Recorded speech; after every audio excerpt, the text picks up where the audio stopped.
topics and opinions expressed in the following show are solely those of the hosts and their guests and not those of W4CY Radio, its employees, or affiliates. We make no recommendations or endorsements for radio show programs, services, or products mentioned on air or on our web. No liability, explicit or implied, shall be extended to W4CY Radio or its employees or affiliates. Any questions or comments should be directed to those show hosts. Thank you for choosing W4CY Radio.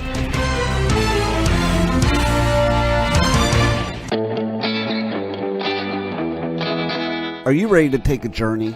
Let's connect with the healers of the world. It's that time.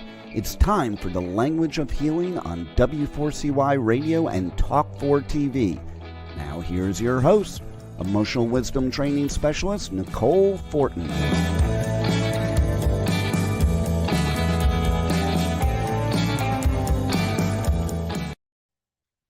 Hello, everybody, and welcome to the Language of Healing on W4CY Radio and Talk4 TV.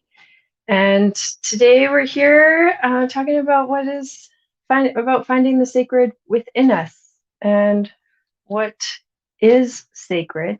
And we'll talk about the languaging around that and how it relates to our health and wellness, vitality, and healing and living a good life in general, because the importance of that sacredness, or that, I looked up the definition of what sacred is, and there's many religious connotations to it. And so that's where we've mainly seen the word used, but there's also more of a meaning around the respect and reverence of something that is sacred. You respect it. And when we're talking about our bodies and our life, living more with that sacredness in all aspects of our life. So in our bodies, finding what is sacred within us, in our mind, body, heart, spirit, all aspects coming together to live a life that's more in alignment with your values and what's important to you, and really moving you forward to more of what you want. And we're at the end of September, just about here. And this is a time of year, the fall in the Northern Hemisphere, it's fall time. So the seasonal change is happening. And Southern Hemisphere, you're also going through a seasonal change, moving into the spring, which is personally my favorite time of year, when we're emerging from the dark and the cold.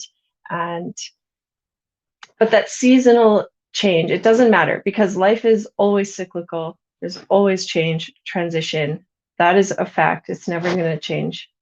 There's a quote from Rush that I love, from the song Tom Sawyer, and it's like, he knows changes aren't permanent, but change is. So how can we live with more acceptance and motivation from that space versus resisting change or transitions and not accepting what is? How can we still find that sacredness, that comfort, that safety within chaos and change? And I think it's a very important conversation now, as we're coming into the end of the year. Even people are looking back almost on, like, what have I done this year? Oh no, the end of the year is almost up. What were my goals? What did I really want from that? And have I achieved that? Have I come close? Have I worked towards that? Have my actions been in alignment with what I am saying or thinking that I want or planning for myself? So finding the sacred within us, I'm also reminded of in just coming back into the body, because our body is, I believe, is such a sacred system, right? That we are responsible to take care of and listen to and engage with. And this is our life, our vehicle that we are engaging in life with. And so, in my work, I have a traditional Chinese medicine background, acupuncture, massage therapy, hatha yoga, emotional wisdom training. All of these modalities are tools and theories, philosophies on how to really be in balance and in harmony with our environment and our internal. So just take a moment now to just sit and take a deep breath in. Yes, right. There's nothing permanent except change. Little comment. Oh, if you're listening live, you can tune in and comment. Oh, we have another one. I love fall. It's my favorite time of year, and I agree. It's a great time to reflect back on the year. Yes. Hi, Heather. Nice to see you. Thanks for having or joining us today. And so just take a moment and take a deep breath in and let your energy or your presence, awareness, just root down into your sit bones, deep into your pelvis, and feel a little heavy there. And that heaviness is support, almost like a relaxing into, okay, we're safe, comfortable, home, can take a deep breath.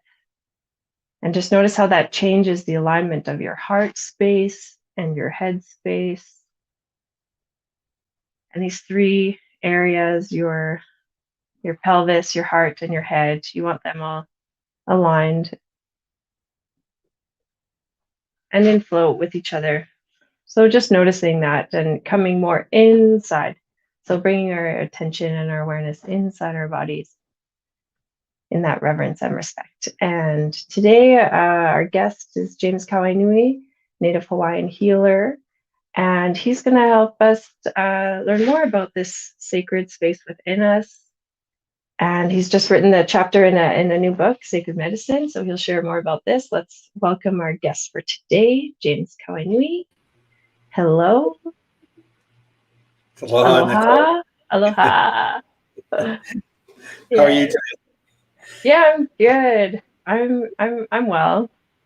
Gearing up for the weekend, and just trying to. I think maybe as many of us are just trying to do the best that we can with the way the current situations are. As we do transition, but there's a lot of chaos. There's a lot of emotional, I would say, or mental noise happening, right? And I mean, we're in the throes of the pandemic, just trying to get through that. And I believe that's getting a lot of attention, right? So I've been trying to focus on what is it that I want? What do I still value? What's important to me? Like keep the attention on something that's positive and forward moving.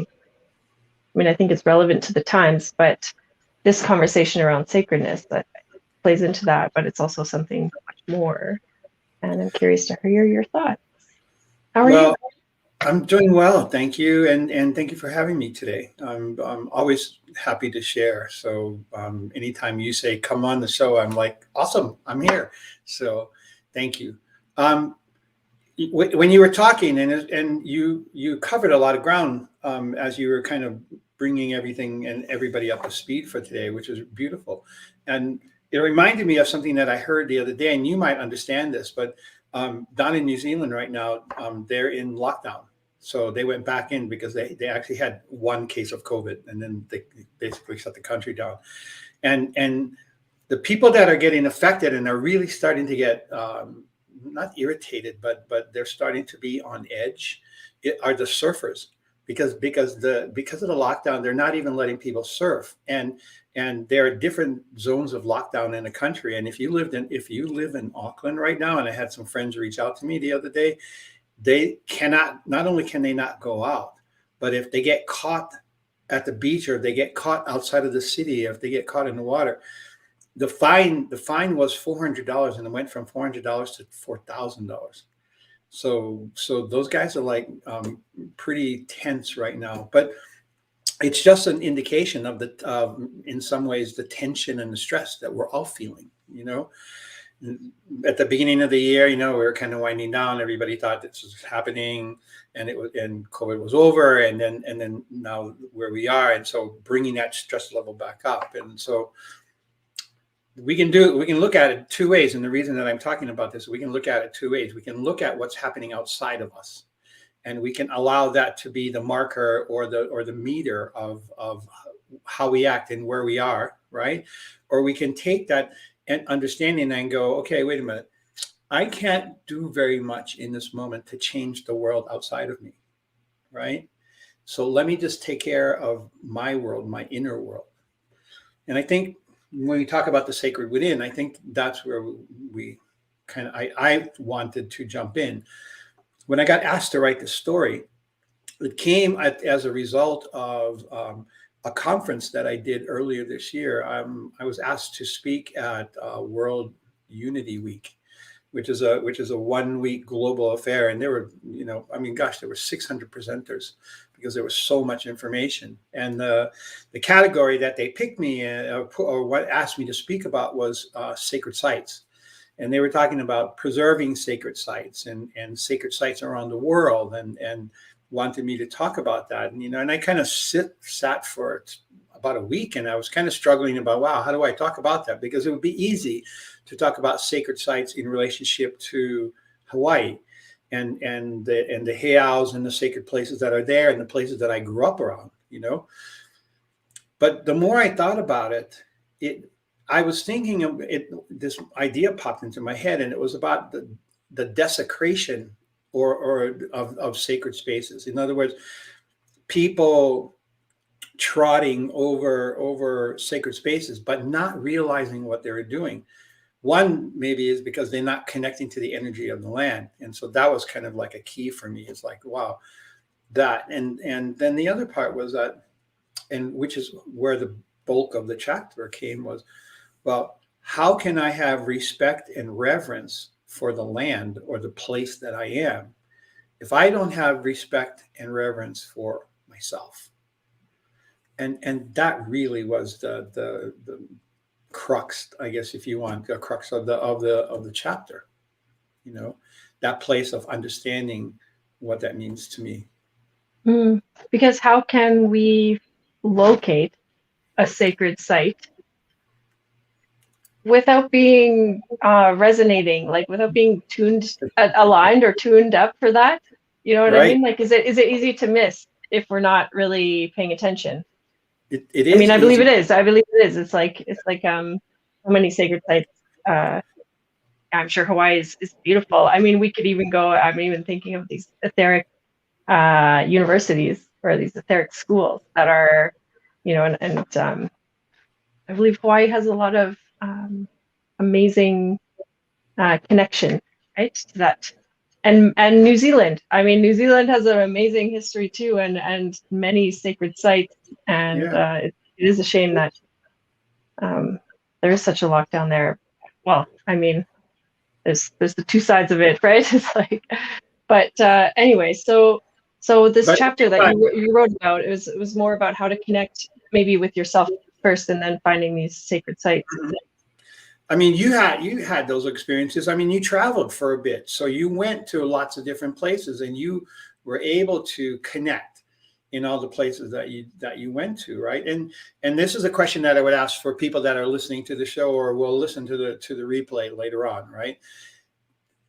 If you were to think, and if there were like the top 3 places, sacred places that you could visit, if you had the opportunity, right? So just like the question it says is, if money was no object, right? Where would you go, right? And I just give that to you to think about, and then to list them, right? List those 3 places. It's easy if we just do 3. Mm-hmm. And then underneath the places that you pick, right? Think about the reasons why you're being drawn there. Right? Think about the reasons why people get drawn to the pyramids, or think about the reasons that people get drawn to the sacred cathedrals in Europe, right? Or to Lourdes, or to Machu Picchu, or the people that come to Hawaii, there, or Ayers Rock, in Australia. So there's all of these places that we get drawn to, we get pulled to. And the question is, what is that pull? And not only what is that pull, how does it feel inside of you, right? Because that's where we're making that connection. And then the other part of that is when you go there. So now we're talking about something a little bit different. So think about the sacred places that you've been to, even if it's like the Black Hills in North Dakota, or Native American land, or even going to the museum and seeing an exhibit of a culture, right? I remember when about 3 years ago, Ashana and I were in LA, and We went to the Museum of Science there, and they had a display of the Dead Sea Scrolls. And so Oh yeah, Dead I Sea saw those Scrolls, in Denver actually. Yes, yeah. yes, they So were on music. Yeah. and right outside the entrance that you walked into the space where the Dead Sea Scrolls were, there was a rock that came from the Wailing Wall, right, in Jerusalem, where all the Jewish people go to pray, right, and you could see in. And I remember standing next to that rock and feeling the people, feeling in some ways the pain and the prayers and the cries for help. And I mean, it was uncomfortable for me. Like we stopped and we went, "Oh my God, what is that?" And then I realized it was this chunk of rock that was about 2 meters wide and about a meter around, and all of the energy that was inside of that. And really, that's what we're talking about, right? Is the energy of those places, Mm-hmm. and the effect that it has on us. Right. And and the way that and I don't need to read it, but the way that I talked about that inside is that sacred places connect us to something that's outside of ourselves. It's like being connected to oneness, being connected to a higher power that we don't always get to experience in our crazy, unconscious day-to-day life, right? And so when we go to these places and we walk into the temple, and you feel the shift of the energy around, what it does is that brings an energy and awareness inside of us, right? And we connect to this deepness that, and I guess like you were talking about, the reverence of that. Does that make sense? Mm-hmm. Yeah. So what do you think? Because I think about land or space, and we should have that reverence and respect for all land, right? But there are certain spots that are more that draw us more. Like for example, like mountains have a very magnetic pull to them. We want to go there. So I think that these sacred sites are very similar to that. And I believe that we can make our own sacred sites not in those lines, because so that's maybe the question is, or I mean, we know about ley lines and the grid system, right? And that would make sense that there would be these crossovers or these points that would make something more sacred. And I don't know if we can map that out, but well, that's something else that I talked about in the chapter, because the first part is what we're talking about now, which was the connection that we have to sacred places, and what it does, and the reactions and the emotions that it elicits inside of ourselves, right? And that's where it led to this place of, wow, how do I recreate that, or how do I have that experience of being sacred without necessarily having to go to a place, even though it helps to make that connection? How can I make that connection inside of myself? And then the underlying piece of that is, do I see myself as sacred? And that's a question for everybody, and that's a question for all of you to ask to yourself. Do you see yourself as sacred? And I can go down a whole different road here, and because we start talking about that, is that, how do I talk to myself? What do I do? Do I care for my body on a daily basis? Do I meditate and take care of my mind? Do I exercise and build muscle and all of those things? Because those things are all about being sacred as well. Even though it may not seem like it in our day to day, but those are all elements of being sacred as well, right? mm-hmm. Like we view the body as like the temple, right? That's an analogy that goes around, that we need to take care of it. And I mean, we are responsible for it, right? It's the one thing that we can control mostly. And how many people actually do that, right? How Yeah. many people actually see their body as a temple? And when we talk about this, right, we're not talking about the concept.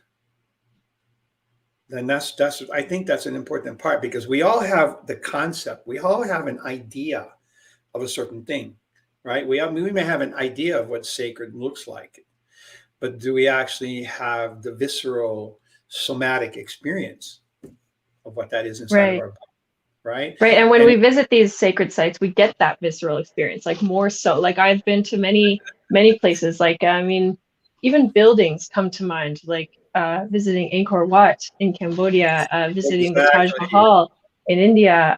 Those were, I like, or You just the get swallowed up inside, Patella right? Palace in Lhasa. You know, it's like they're it's a different energy. But I like what you said about, okay, think of three places, three sacred sites you would like to visit. Hmm. And then what is it about those sites that draws you there? I think that's a great exercise because we can still receive or be open to that energy without actually physically going there. I have a picture. I have a picture of Pu'uhonua, which is the city of refuge, which is right like a few miles from where I grew up. It's a sacred site. It had been a sacred site for over 1,000 years. It's where people went to pray. It's where people went to ask for forgiveness for sins that they had created, or for um, I don't know, for things that they had done that they want to atone for. And me just looking at that brings that energy out, right? So it pulls us back in as well. And that comes to the part that you were talking about. So how do we create that for ourselves, right? And we can. You can't see right in front of me, but I have they in India, in the Hindu religion, they call them pujas, right? Altars, right? And I have about 6 or 7 altars in my room. They all are for different things, and the altars have stones on them. They have artifacts on them. Some have pieces of wood from places that I visited, but they all mean something to me. I have a shelf full of bird feathers that from lots of different places, most of them gifts that people have sent me. And so those create a certain vibrational field. And I guess maybe when we're talking about sacred spaces, we should talk about that, about the vibrational field that those places create for us, right? And so the stones that are right above my desk here while I'm looking at it are stones that help me connect to the work that I do, the people that I connect with. And so we can create those. And I'm just going to take a step back, and I'm going to say part of creating that is having a practice, a consistent practice that you come back to day after day after day. And so again, if I was asking you guys questions today, I would ask you, do you have a consistent spiritual practice, meditation, whatever you want to call it? It's the same thing, right? But do you have a process that you go through every day to bring yourself back into, in some ways, oneness with yourself, right? Because unless you can feel and that oneness and that connection inside of you, then how do you maintain that over the course of your day, right? Because if I feel the sacred inside of me, if I can feel that special place inside of me, then can I move through my day sitting inside of that space, which means that whatever is happening around me can happen, but I'm still contained inside of that, I'm going to say, healing energy that I create for myself, right? Which means that the world outside of me affects me less because I'm more, and you said this and you did this before we started, grounded and centered inside of my body. Mm-hmm. And we talked about this a little bit with our last conversation around the protocols for energy hygiene, is establishing that clear boundary, if so to speak, of this is me and my reverent and the state. world.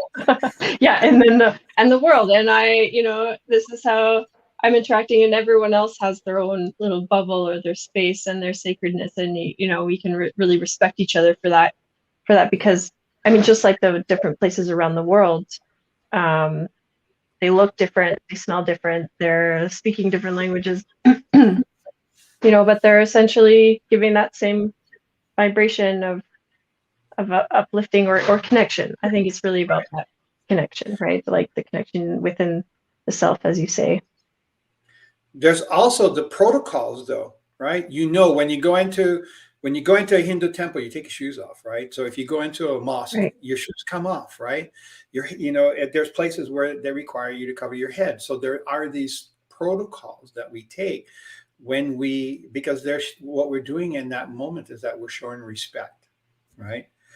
And so that's, I guess, another point to talk about, is because when we're talking about sacred space within, we're talking about respect. And so I'm respecting the space that I'm in, but as I create sacred space for myself, I respect my sacred space. In other words, I have respect for me, Mhm. right? I think that's key. Yeah. I miss what Heather was saying. Oh, connecting my emotional state with sacred sites is huge. Exactly. Oh, cool. That's awesome, Heather. Thank you. She said, so simple. Love the reference, right? And she's having an aha moment. So, I'm glad that it triggered something. So yay. All of these things are important, and in some ways it was my way of bringing it back. And the bringing it back is that we must take care of our spiritual component, our energetic component of who we are. And that's the place of going. I look at it this way. I love myself so much, and I'm not talking, this is not arrogance, and this is not being self-absorbed or anything else like that, but I love and respect myself so much that I will do this for me. In other words, I will do this, which is visit the sacred sites. I will do this, which is do my meditation. I will do this, which is create sacred space around me. I mean, look at my room. That big hanging wall hanging in the back there is a piece of kapa. So that was hand created out of mulberry bark that was soaked and pounded together, and then the designs are all natural dyes that were hand stamped on that. So that holds, in Hawaiian language we would say, that holds lots of mana. It holds lots of energy, right?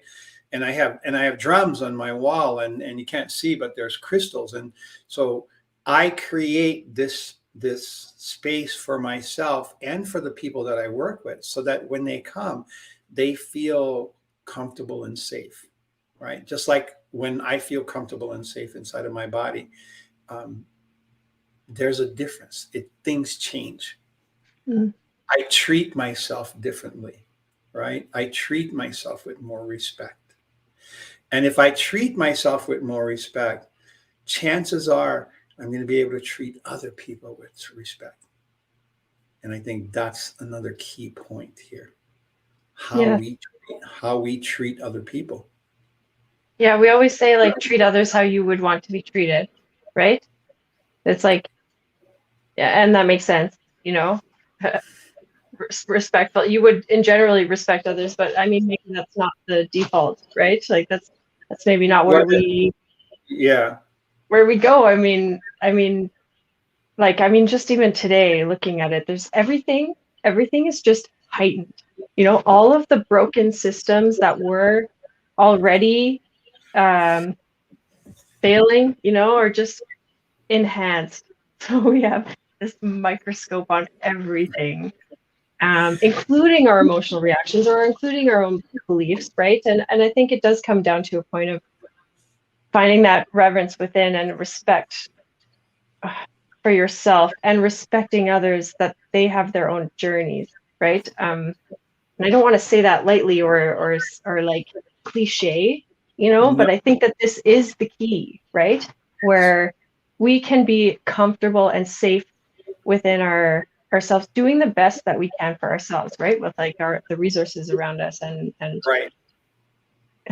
Our environment. And I just think that there's a level of kindness and respect. And this is what I love, not to tangent, but I mean, I think it's connected with the Shinto Buddhism, or like the way that Japan runs, where they have this respect for each other, where they bow to each other, no matter who you are. It's like, no matter what your station.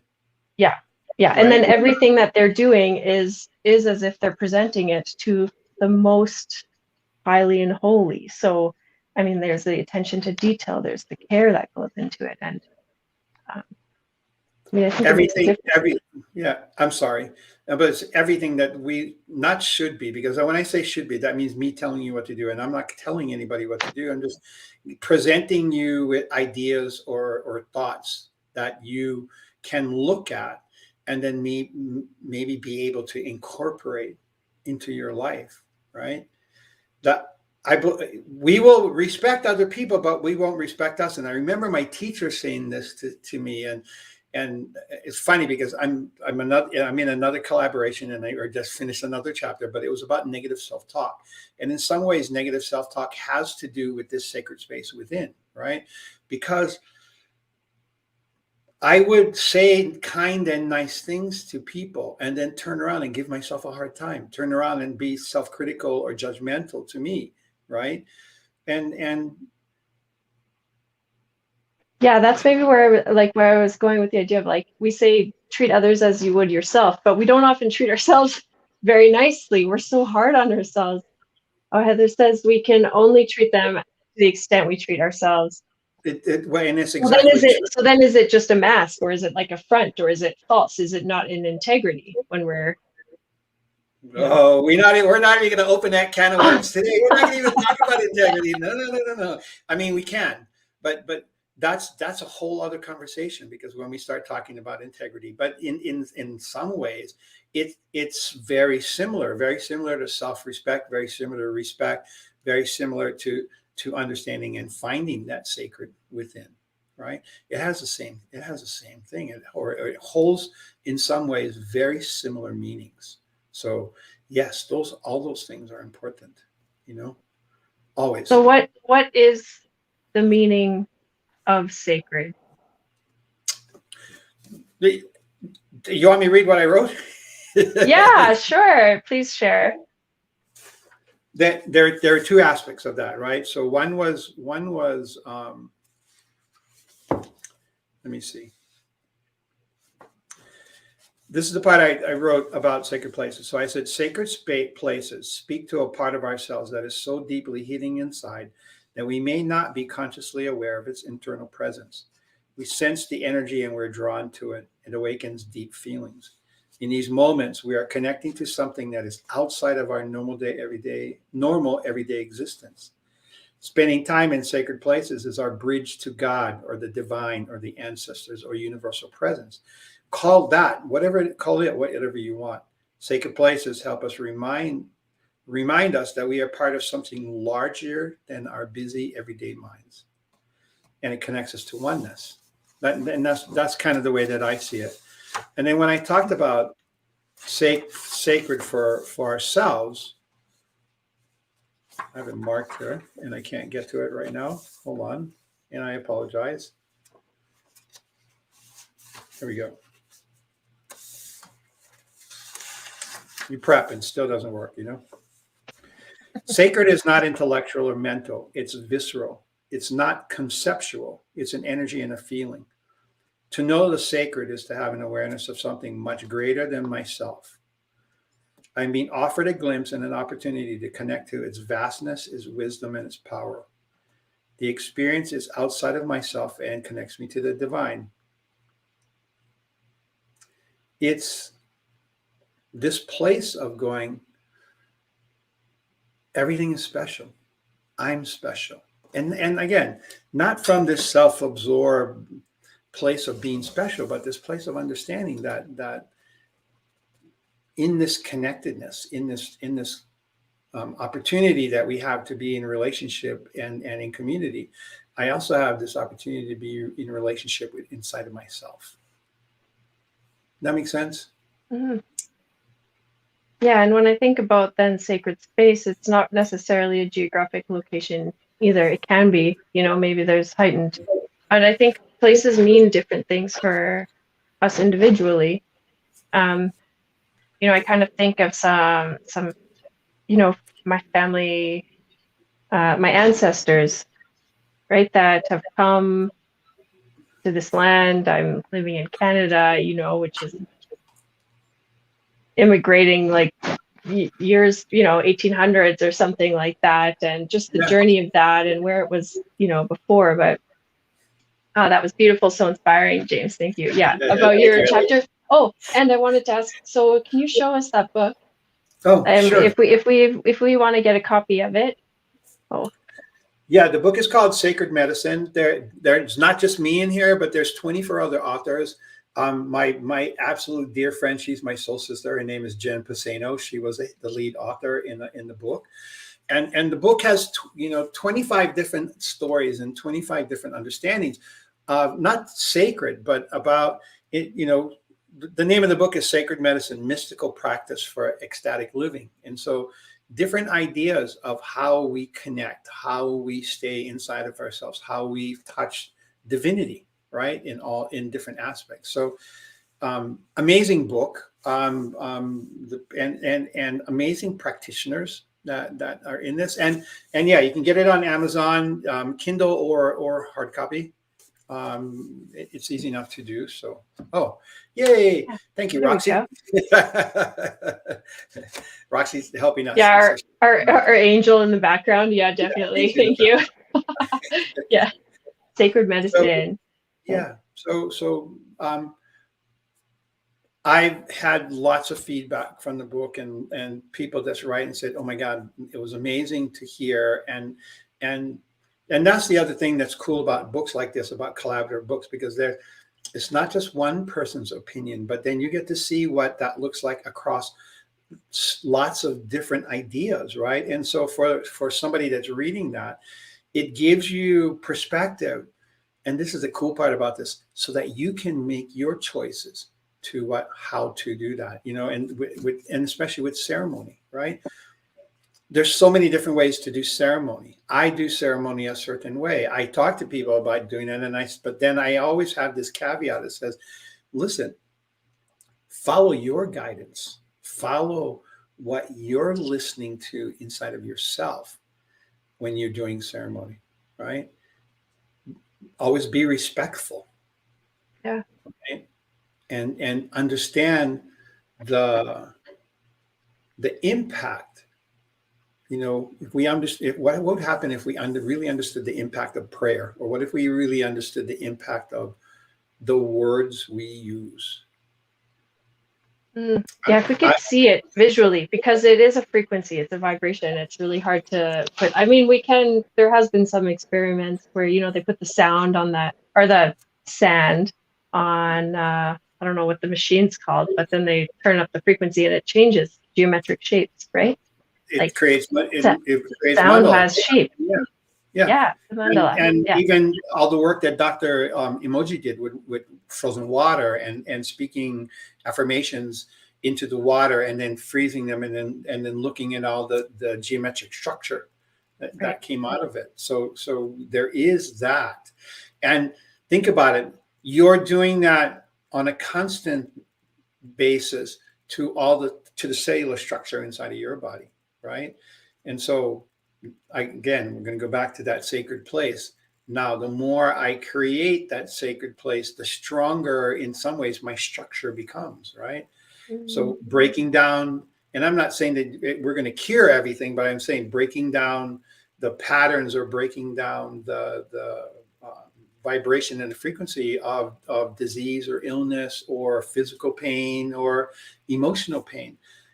All of those things are possible, let's just put it that way, when we connect and we do. I guess the bottom line is when we start to live our life with reverence. Right? Yeah. Yeah, there's a word in Hawaiian for reverence.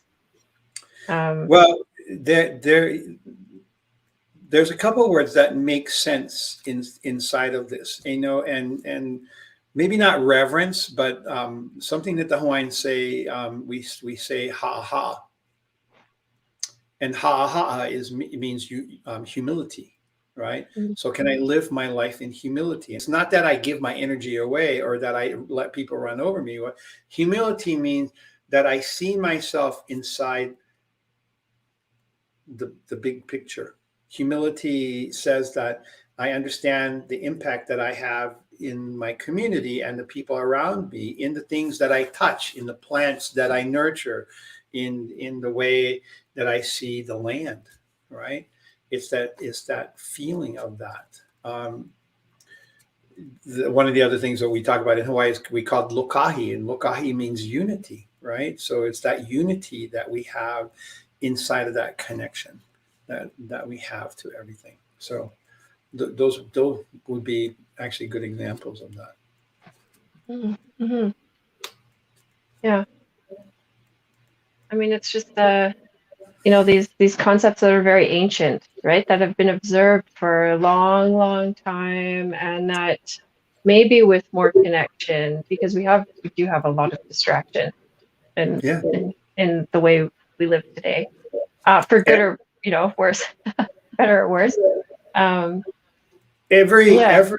Every indigenous culture, and the thing about it is, if we all go back, we all come from an indigenous culture, right? Even the people think about, well, they would say, well, maybe not Europeans, or we start making exceptions, right? But the reality is that if we all go back at some point or other, there we came from an indigenous culture. In other words, we came from a place or an understanding where we understood and realized the connectivity, the oneness we had, and how the interaction was. You were talking about fall earlier, right? So the fall is the place at the end, not the end of the abundance, but this is where we gather the fruits of our labor for the year, and then we go into the place in winter, which is the internal place, right? That we go into hibernation. But it's not only hibernation and the internal place, but it's also the place of self-reflection, right? So right now, what we're doing is if we were following the seasons in that way, right? We are in the place where we are giving gratitude for the abundance that's in my life. We're giving gratitude for the abundance of the harvest and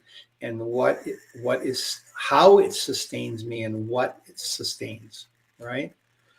Mm-hmm. And it's a natural progression. Even though we live in this modern world, there are pieces of this that is still buried inside of you when you give yourself permission to connect to it. That's the sacred within. Mm-hmm. Yeah, that's true, because it's still very much part of our everyday life. I just think about the harvest moon that the full moon that just passed. Mm-hmm. And at the end of September, this is generally when, the farmers are working the fields. The moon is bright and gives you extra time to harvest and collect. But the reverence and the awe that we can plant a seed and watch it grow throughout the year, and then nourish and sustain ourselves off that. So that is just an amazing process in itself. And I love that we're having this conversation now at this time of year, because we are going in.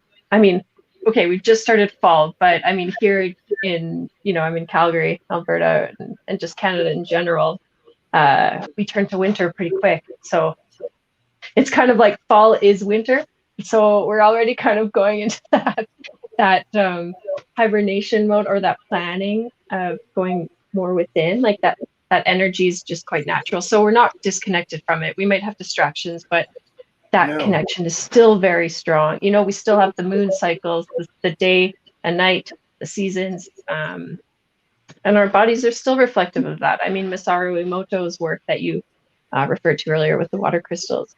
I love that work too. I love referring to it and just imagining that these processes are happening whether we're aware of it or not. And if we have more awareness of it, we can actually use it to more of our advantage,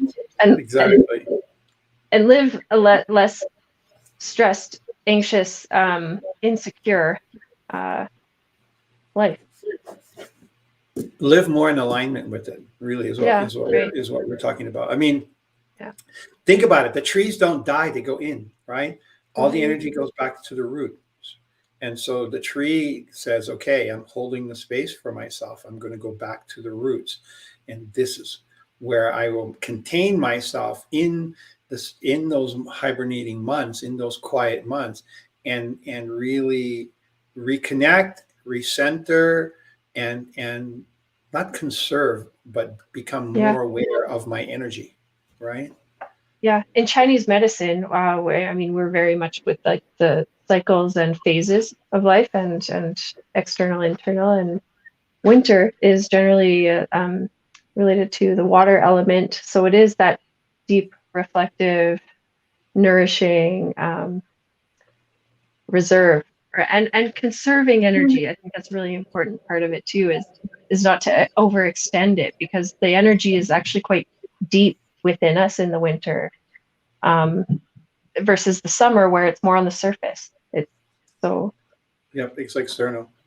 yeah. So it's that reflection, right? And that's what brings us into that space, and that's what helps with the sacredness, because we reflecting. But I'm reflecting from a place where I feel safe inside myself, and I can create that space, or I can reflect, right? In an empowering way, not self-reflection as in judgment and criticism, but self-reflection as in gratitude and understanding of my inner strength. Right. So Like just being in amazement of how far we have come and what we have accomplished, and focusing on that. And yeah, well, are there any kind of last little tips or practices you can share with our audience before we take off for today? well, it's funny, as you were talking about that, it brought something up to me. We're constantly striving, constantly reaching forward, constantly wanting the next thing, or what's the next thing, or what am I doing, and everything else like that, right?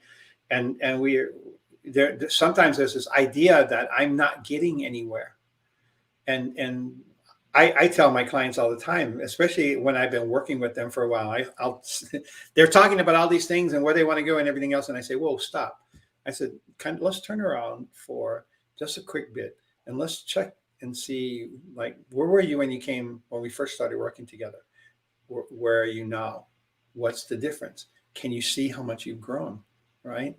And every time I do that, they kind of stop and they go, okay, yeah, I can see that. So don't keep reaching, and going out is good. And every once in a while, stop, do the reflection, do the review, and then guess what? Celebrate that inside of yourself, and be grateful, right? Yeah, this is also the time of harvesting and celebration, right? And it's funny when we do go inward, like, traditionally with winter, say like the holiday season, where Mm-hmm. we're celebrating with others. I think that is the natural progression of gratitude, celebration. Yep. Everything So else. yeah, to be more in alignment and in tune with that. Because we're going to talk about this more, about the negative self-talk and how that creates spin cycles for us, especially around the holidays. So this Oh, time where that's we right. should be, Yeah. this time We're where we coming should be back in a few grateful and weeks. So we're going to talk celebrating. about that. Yeah, you will be back with us. Yeah, I forget what date that is, but sometime in that holiday season, we're going to talk more about that, and I'm very interested in that. And so today we're talking with James Kawainui, and we've had 2 episodes prior, so you can go back and listen to those. Protocols for Energy Hygiene, part 1 and 2, and tune in for our next episode. But today we're talking about the sacred, finding the sacred within us. And I hope you took some of that. Yes, aloha and namaste. Yes. Yes, Thank you. reverence and respect for you, my friend, and for Exactly. all of our listeners tuning in today. I'm so thankful and happy to have you here. And so James, we can find you at jameskawainui.com. Listeners can contact you and book in for a free 30-minute session Yep. to explore. And that link is there. Roxy just put it up there. It's called Get Back on Track. If you just take that and you click on it, it'll take you to a page that you can schedule some time, and we can sit together, and if there's something that's happening and something that you want some help or another perspective, just reach out. But if you haven't found out by now, I love to talk. So, and I'm a good listener. Yeah, wonderful. It's been a great pleasure to have you here with us, James. And For listeners tuning in, thank you and have a good weekend. What will you take with you from this conversation that will support you for the rest of your life? Wow, what a show today, and the journey does not stop here. Come travel the world with Nicole every Friday at 1 p.m. Eastern Time as together we become more fluent in the language of healing on W4CY Radio and Talk 4 TV. See you next week.